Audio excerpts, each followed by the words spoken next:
Let's see if I've gotten an email. It's been a while since I've checked my mailbox, and I think it's pretty heavy by now. Oh, hey, look, it does actually look like I've found a mail. Let's see what's inside. Dear Brandon and Wolf, what is life like in the US and Canada? Well, gee, faithful viewer, I am glad you asked. Let's get on with it.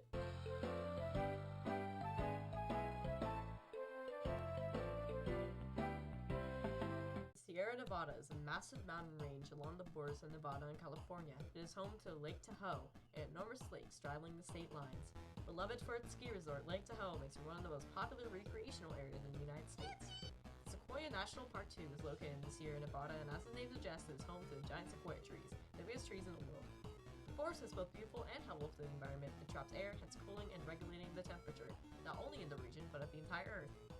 And it's like really cold there, so...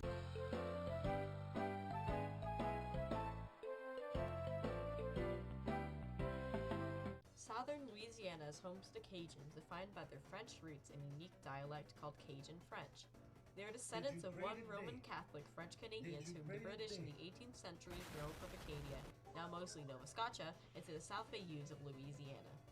Traditionally, Cajuns are known for being fishermen and trappers, but are described as warm and fun-loving people. Also note that their food is really good. Try it if you haven't.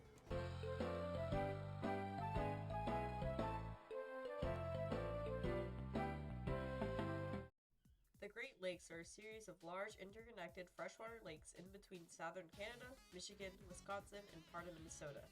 Alongside providing a clear pathway to the Atlantic Ocean, they and the St. Lawrence River provide a beneficial maritime transportation system that facilitates efficient shipment of goods. So much so that if the Great Lakes still known as a country, they would be one of the largest economic units in the world with a $6 trillion gross regional product.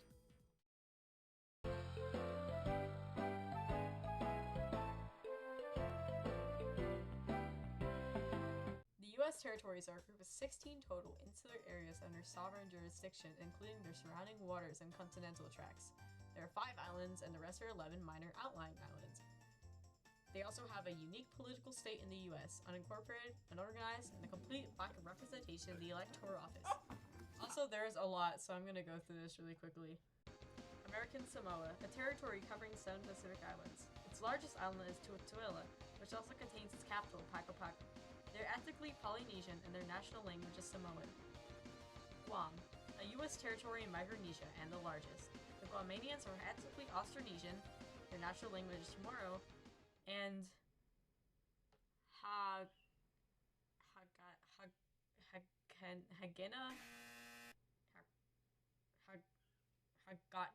Hagatnia, yes, okay. Hagatnia.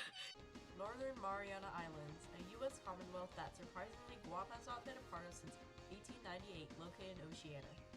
Saipan, its largest island, is also its capital. Their national language is Carolinian. Puerto Rico, a major U.S. territory located in the Caribbean. Its capital is San Juan, well known for being colorful and rich in culture, and its national language is Spanish. They've also voted for independence and statehood 6 times, so good on them, I guess. U.S. Virgin Islands, a territory consisting of a group of Caribbean islands. St. Thomas Island holds capital Charlotte Amalie. English is a national language, but interestingly, the Virgin Islanders have a unique dialect called Calypso English. I've seen it be called different things too, so don't take my word for it, but I thought that was pretty cool.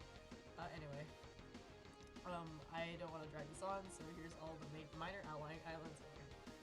Baker Island, Howland Island, Jarvis Island, Johnson Atoll, Kingman Reef, Midway Atoll, Palera Atoll, Wake Island, and Navassa Island. Moving on.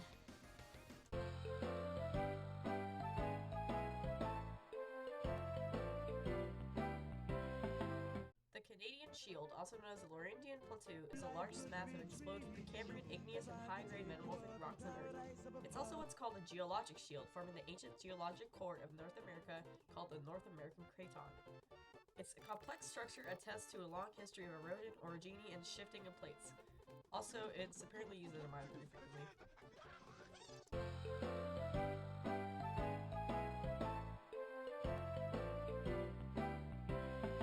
Nunavut is a territory located directly north of Canada. It's inhabited primarily by Aboriginal people, mostly Inuit people, though there's certainly more, so it should come as no surprise that their national language is Inuktitut.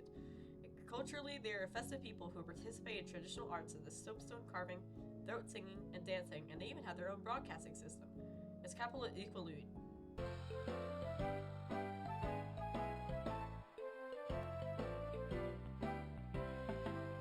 Toronto is by large one of the largest economic contributors the country has to offer, dubbing itself the business and finance capital of Canada, and they're not wrong. The colorful metropolitan's banking and stock exchange center, and also the primary point of wholesale distribution in Canada. Unbelievably rich in raw materials and hydroelectric power, Toronto is the heart of industry. Tourism has boosted Toronto even more over the years. By 2018, it reached over $17.6 billion in visitor economy and raked in $5.8 billion in wages. By this point, just saying Toronto is a wealthy city is a complete understatement. And they had to see a tower, which you could see from New York, so I thought it was.